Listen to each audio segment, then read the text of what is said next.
I guess Terry Williams and crime stories. Today found go over a few other Reddit crime stories today. Then I might venture out. There was a site, I believe it's on Wattpad, and I believe the stories are open to read. Yeah, I don't want to read anything that's paid for. But if there are things open to the general public, I definitely will read from there. But yeah, today it's gonna be another Reddit session. Going to read just what I've seen, what people have been putting on Reddit recently, stories, and talk about that. All right, let's get into it. The first one, and I'm gonna back up here. First, before I start reading, get a little comfortable, get my mind right. Again, if you have trouble with this content, please tune off. If not, let's go ahead and get started. Taken by his father, where is 4-year-old Alexander Sol Olive? South Lake Tahoe, California, November 9th, 1985. I hate the ones about the kids. Alexander Sol Olive, or Olive, I'm going to go Olive, was born on May 16th, 1981, to Judy and a man named Ulysses Roberson. Judy was a delivery room nurse at a hospital in Houston, Texas, when she met Ulysses and his sister. The sister was at the hospital to give birth, initially believing they were a married couple named Mr. and Mrs. Tony Rich. Judy soon learned they were siblings and that they ran some kind of astrology business out of their home. The pair soon invited Judy over to their house to do her astrological chart for free. Sounds like another plan there. Ulysses and his sister gave Judy some forms to fill out before their meeting, but the forms had some odd questions on them, such as, when was her last menstrual period? What? Did she have any debts? And what were the financial assets? All right, let's pause there. What does that have anything to do with, for, I guess, the astrological people out there? Does that have anything to do? I thought you just read signs and you're good to go. I could be wrong. Interestingly, Judy was invited back to the home 22 days later. I would not have gone back. And she did not realize that the date had been carefully selected based on her menstrual cycle. After consuming a mixed drink that Ulysses, although at this point Judy still knew him as Tony. Oh, yeah. Oh, wow. Okay. That Tony made. Judy seemed to fall under his spell, and they went into his bedroom. While this encounter in the bedroom began as a massage, it soon led to a sexual encounter. So basically the R word. All right. At this time, Judy had no idea that Ulysses wanted to start a harem-like cult who had lured several other women into abusive relationships. So, let me pause it there for a quick second. So, let me get this right. So, is the sister in on this too? Because like what's going on? Because it said they both ran the business together, but is he doing this by himself? That's weird. However, by this point, Judy was already pregnant and had already moved in after with running out of Ulysses. All right. gas during a manic Judy was too. episode. All right. Unfortunately, not everyone is able to or has someone they can call for help, especially if they're paranoid. That is interesting. Just a second. I just got something. Let's see. That is insane. All right. Let's go ahead and continue. When Judy was 2 months pregnant, her family managed to get her out by hiring a cult deprogramming group to come rescue her. Judy then moved in with her older brother in California, and on May 16th, 1981, Alexander was born. I never knew there was a deprogramming group. Judy's family thought that she was done with Ulysses, but in reality, she'd written him a letter when Alexander was born. Is that the Stockholm syndrome that people talk about? Where you get attacked, but you still go back to the attacker? It probably is. I'm not sure. This letter would result in Judy leaving her brother's home and moving back in with Ulysses. When Alexander was 4 months old, she moved back in when Ulysses was 4 months old. To top it all off, Ulysses decided that Alexander would now be called Salam. Judy, at Ulysses' insistence, went back to work as a nurse and would sign over her paychecks to him. What? Yeah. There's some other mental stuff here. Uh, yeah, because I don't. I guess I would never get it, but I don't get it. All the while, Ulysses was luring other women into his cult and doing other scams. By 1985, Judy began to have some concerns, really. While she remained in San Francisco, Ulysses and the other family members moved to Seattle. While in Seattle, Ulysses would be arrested for child abuse and he would flee, leaving Alexander and many of the other kids left in foster care after being dumped by Ulysses in Sacramento. Judy began looking for shelters to stay in with Alexander, but since she was in San Francisco and Alexander was in Sacramento, she could only see her son on weekends. She should have moved him back in. During the same period, Ulysses began acting incredibly paranoid, carrying a gun, and talking about Alexander having a demon inside of him. Oh boy. Oh boy. In early November 1985, Ulysses took Alexander to South Lake Tahoe, California. Judy never saw her son again. By December, Judy went to South Lake Tahoe to confront Ulysses about Alexander's whereabouts, but instead, Ulysses assaulted Judy. He broke her jaw and fled again. Ulysses would be arrested in Los Angeles for assaulting Rosemary. And it must be another woman. After Ulysses was arrested, Judy obtained a court order stating that she had custody of Alexander. Usually the women get that pretty early on. In 2001, a witness, one of Ulysses' other girlfriends, came forward stating that they saw Alexander floating lifeless in a bathtub. Yeah. This witness also stated she went on a car ride with Ulysses, in which he stopped at several locations around Lake Tahoe. Also in 2001, some of Alexander's blood was found on clothing that had been in Ulysses' van. Ulysses was charged with Alexander's death in the fall of 2001, but wasn't put on trial till 2009. I wonder why. In December 2009, Ulysses was convicted of second-degree murder and in the death of Alexander. However, the boy's body has never been found. At the time when he vanished, Alexander was 4 years old. He stood 4 foot tall and around 35 pounds. It says he's biracial. He's Caucasian and black. Has red auburn hair and brown eyes. He has a birthmark on his left calf and scars on his ankles. Jeez. Jeez, that's sad. Yeah, the ones about the kids. Everybody on here is sad, but I hate the ones that have to deal with kids. Anything to do with kids. It's just terrible. It says, one of the comments under put, before I get to the comments actually, yeah, that dude should just rot in the jail for the rest of his life. I don't understand why it took so long. I'm unsure why the mother couldn't see this.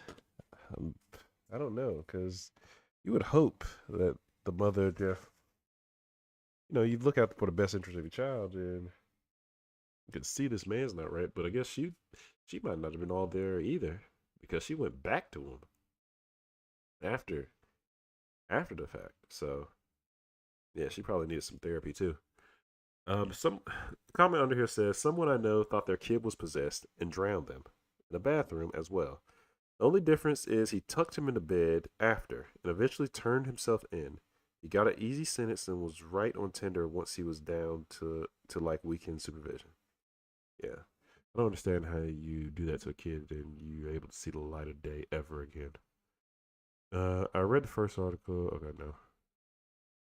This is tragic. Within the first few sentences, his age, the symptoms, I knew this was a schizophrenic outbreak. It's unfortunate no one intervened and they didn't go to court quicker to have custody altered. He sounds like a lovely person who had a mental outbreak.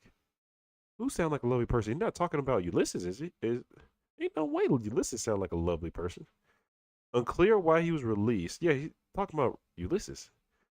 Ain't no way. Unclear why. Oh, no, they might be. Unclear why he was released and allowed to go back on Tinder. Oh, we're talking about the other comment. Ooh, I was going to say, ain't no way. Downfall of our court system. He still needs to be supervised for a long time to assure he's on the correct medication and adhering before he has any more children. And they put in a perfect world. I I don't know. I have different feelings about that. I don't think they should be able to see the light of day. Schizophrenic outbreak or not, they should either stay in that sane asylum or you rot in jail. I don't agree with that. Um, yeah, somebody put Ulysses would be arrested in Los Angeles for assaulting Rosemary. We have no idea who Rosemary is. Oh, somebody said according to the links, Judy's name was actually Rosemary Judith. All right, that makes sense because that was very hard to decipher in the story. And I'm trying to see if there's anything else worth mentioning, but yeah, this is just a sad scenario that just took place. Well, not just took place; took back in the '80s, but still, man, Ulysses should be just rotting in prison if he's still alive, in my opinion. But but hopefully Alexander is resting in peace and doing well. All right, our next story. A young woman got a summer job as a maid at a hotel in a small village right before tourist season began. 19 days later, her decomposed body was found hidden under a pile of rocks. The ensuing investigation resulted in over 4,000 witnesses from over 40 countries being questioned, but not one suspect. How does that happen at all?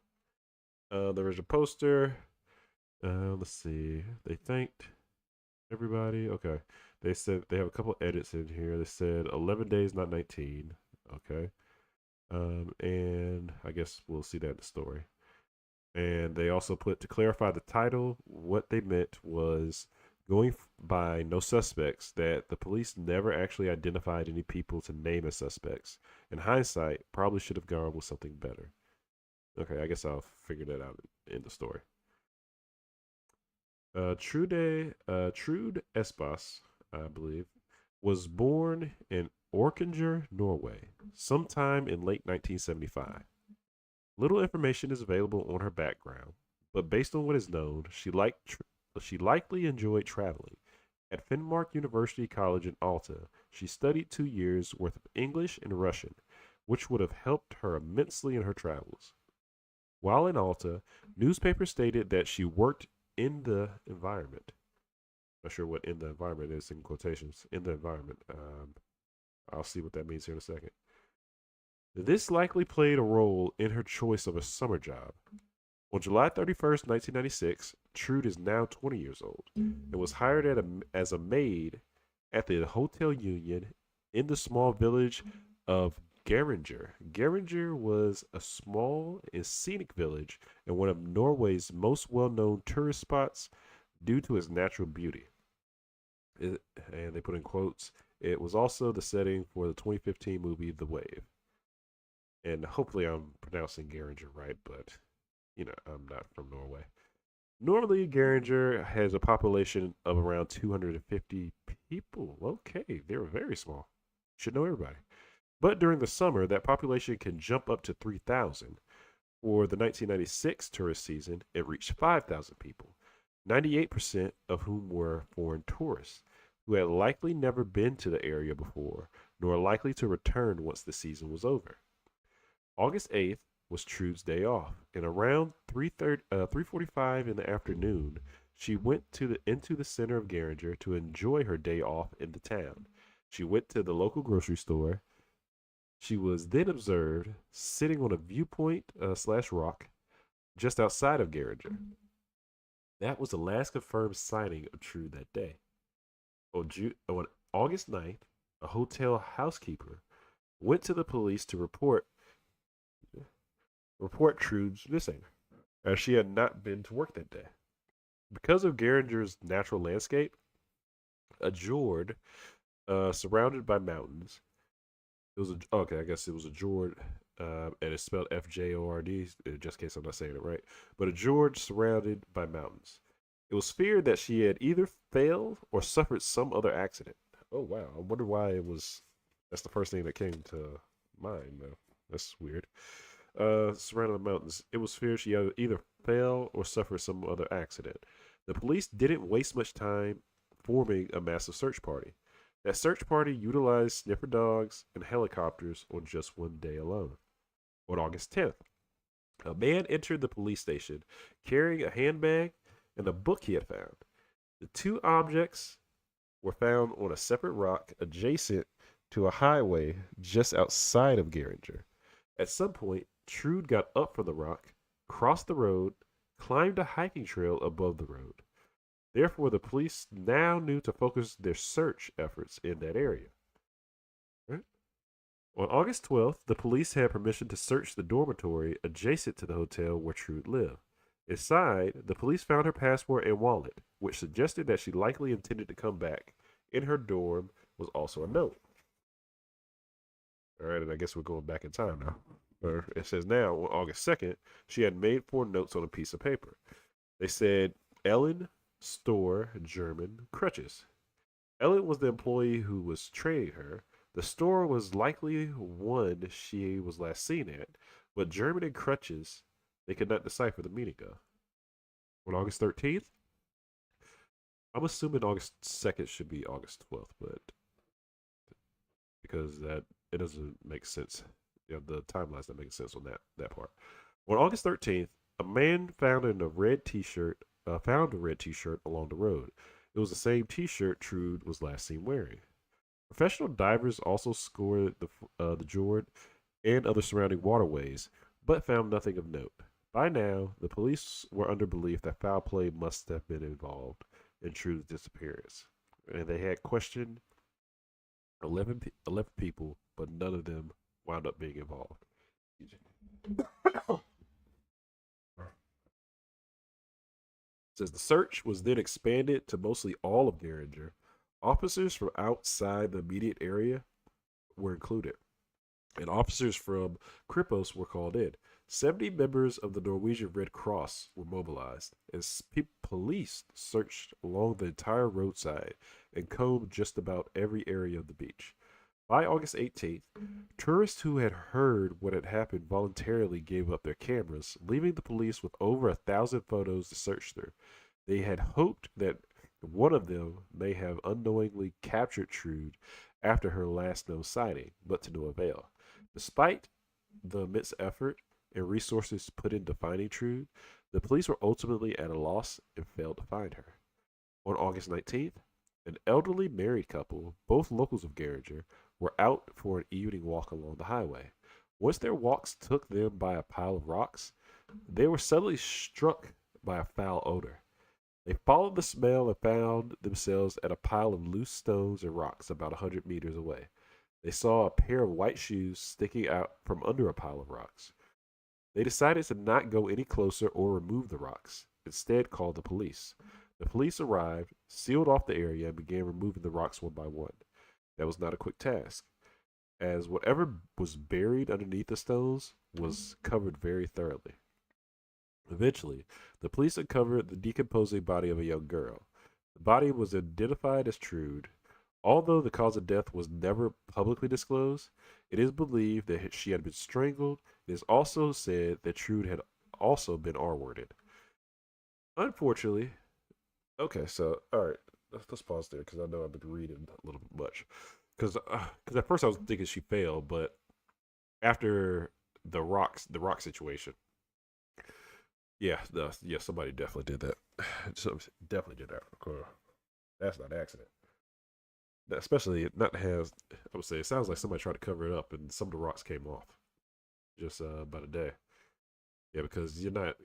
Because I was just thinking, if somebody fell into a mountain, unless there had been like a landslide or something, but then there would have been a note in the. There should have been a note in the story about it. Then that would make sense. But for rocks to be carefully placed on top of her, no, yeah, somebody definitely did this to this young girl. Unfortunately, because of the heavy decomposition, the police struggled to place the time of death reliably. The police also found foreign hairs on Trude's socks. The police were only able to create partial DNA profile with it. It was tested against the DNA of all the local males in Geringer, but none of them matched. It was deemed unlikely that she was killed on the rock she was sitting at, especially because it was out in the open, and thus there would be many witnesses if anything did happen there. The police, in fact, knew exactly how many people would pass by. The rock was near a road, and police were conducting traffic control at the time. They estimated that 2.5 cars were driving by every minute. Walking trails were nearby as well. The boats in the George would have had a clear enough vantage point too. Yeah, 2.5 cars every minute is very slow actually. So yeah, you've been able to track everything. There was one part of the path though, just below the crime scene, where the path rose slightly and thus obscured from the main road and the walking trails. The police believe the murder likely happened here. If this murder had occurred at any other time of the year, solving it wouldn't be that difficult with a relatively small population. But now, 98% of the suspect pool were foreign tourists who wouldn't be staying long, didn't speak the language, and might have already left. The police attempted to map out the identities of all tourists, excuse me, and vehicles in Garinger on August 8th. They secured the guest list for all the hotels, motels, and campsites, and everyone who had used a credit card was registered and put into a police database. Unfortunately, many of the tourists visiting were still allowed to leave Garinger, and there was not one thing that the police could do to stop them or even know if they left.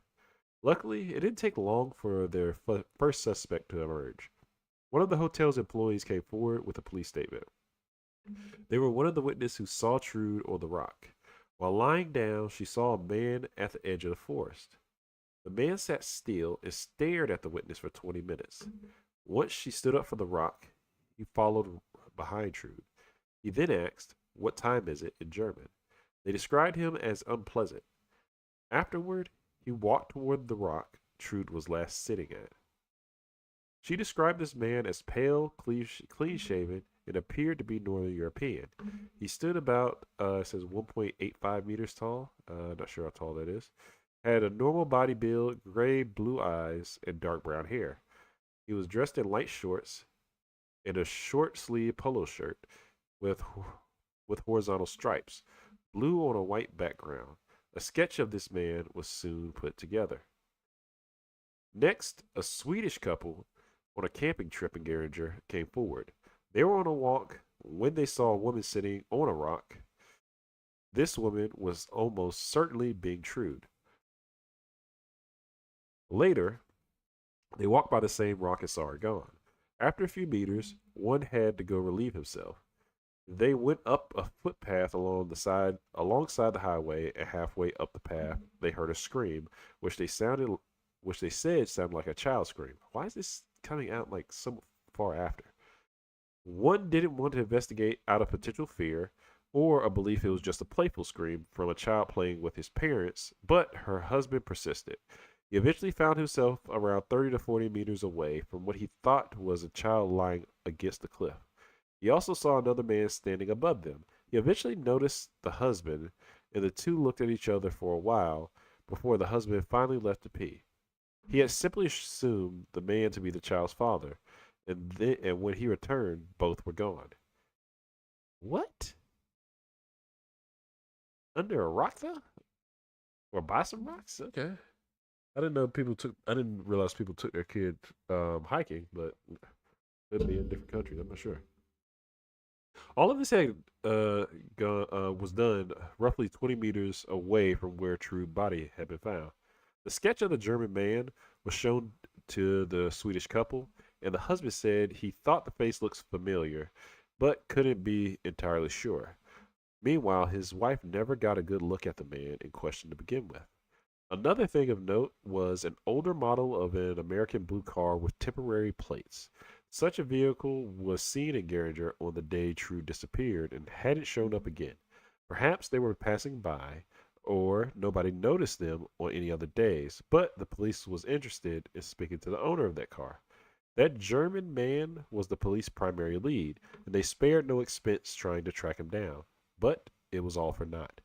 The police had questioned over 4,000 witnesses from 40 countries, including neighboring nations like Sweden. all the way to far off nations like South Korea, with many interpreters called in to help. Police were also received the police also received and followed up on 1900 tips. Despite their best efforts, the police couldn't get any closer to naming a suspect. In July 2017, the case was featured on German TV show, due to the likelihood that the murderer was the mysterious German man. After the episode aired, a man contacted the staff of a Norwegian TV show called Alsted Norge and said that he might be able to help. It looks like we're going back to 1996. On August 2nd, 1996, he had been vacationing in Garinger and took 3 photos, especially that what may be of use. One of them, taken on August 2nd, depicted a man with only one leg using crutches. These pictures were shown to the locals, and one of them, a woman who was 16 and working at a kiosk at the time, said she recognized him. Oh, wow.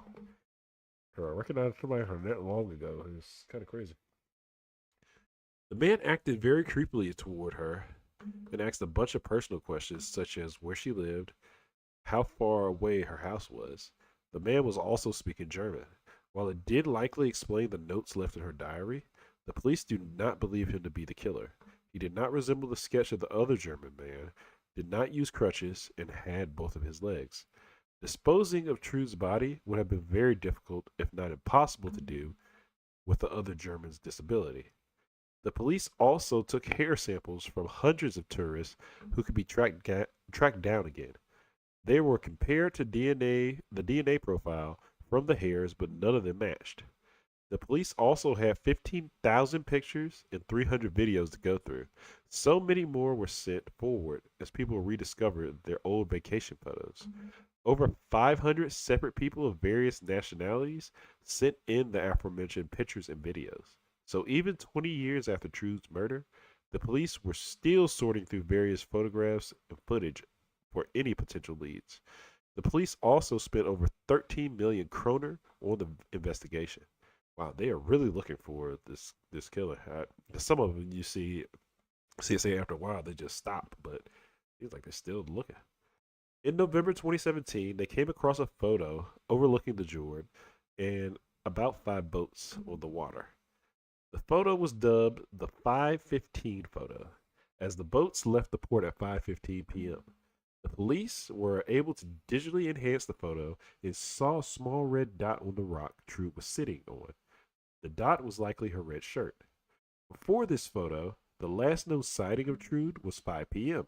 A second photo of the same spot was taken at 5:26, and by then, Trude was gone. Therefore, the police pieced together that Trude left the rock between 5:15 p.m. and 5:26 p.m.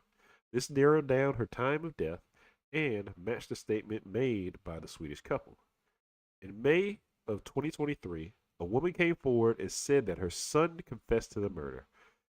I hope this is not like my other cases where people just start confessing to stuff. Because it's 20 years later.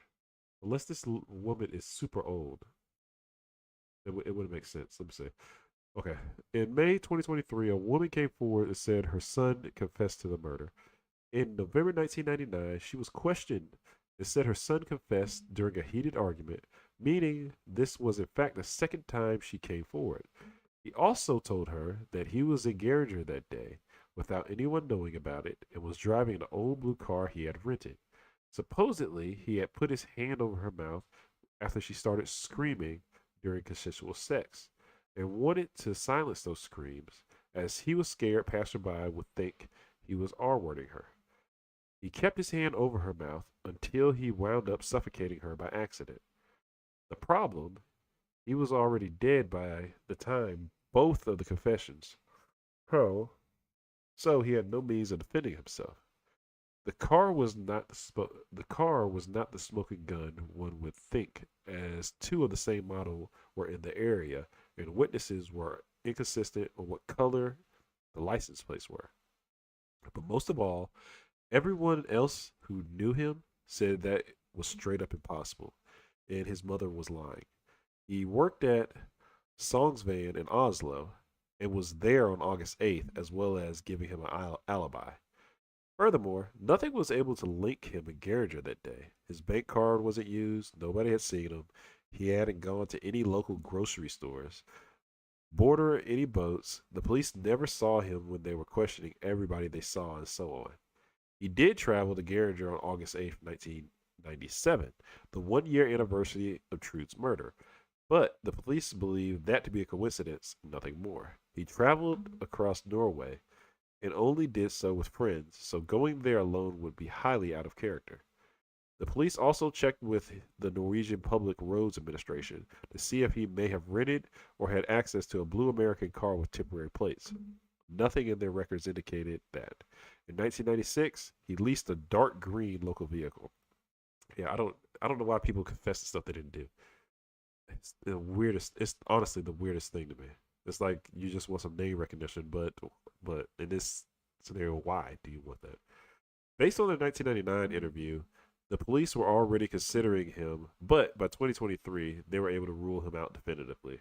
Either he lied to his mother during that argument in a public place that no other witnesses attested to, or for some reason, his mother lied about him after his death. Trude's family was so desperate for a resolution that for a brief while, they considered that Tony Alexander King might be possible. Tony was a serial R-worder from the United Kingdom who is now serving life imprisonment for the murders of Rosho Wanakov and Sonia Carabantes in Spain. However, nothing shows that he was in Norway at that time. The most recent lead was April 2024, when the Norwegian Ministry of Justice worked with the South Korean authorities to track down 27 additional Korean tourists to hear their testimony. It was a joint effort that began in October of 2023. Only 16 were found, and none of them had anything of use to say, nor did their photographs shed new light on the case.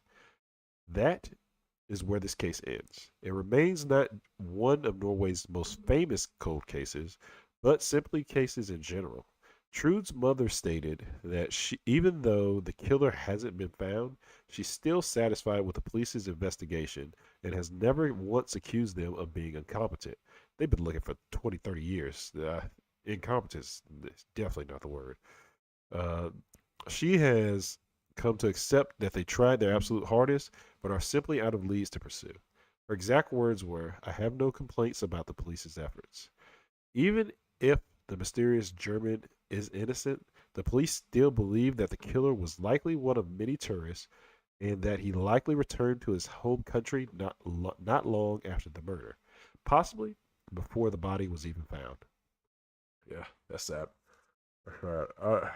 One, I don't know why people like to admit to murders they did not do.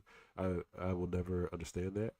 And two, I just it seems like some like as a woman, do not go. I see why do not go out by yourself.